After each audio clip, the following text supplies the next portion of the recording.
ভেতরে সুন্নাত থাকতে হবে। নবীজির অনুসরণ ছাড়া কেউ কখনো রহমানের ওলি হতে পারে না, শয়তানের ওলি হতে পারে। তো যার নিজের ভেতরে সুন্নত নেই তার প্রশিক্ষণে আপনি কি হাসিল করবেন?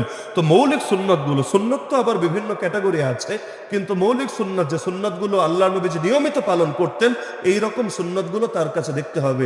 আমার নাম না নেই, আশপাশে দুই এক জেলে এমন আছে, এমন পীরের কাছেও লোকে যায় মুখে দাঁড়িয়ে নেই। কষ্ট পাচ্ছেন নাকি অনেকে? আচ্ছা, নবীজের মুখে দাঁড়িয়ে ছিল কিনা বলেন, ছিল কিনা? আহলে বাইতের মুখে, খুলাফায়ে রাশেদিনের মুখে?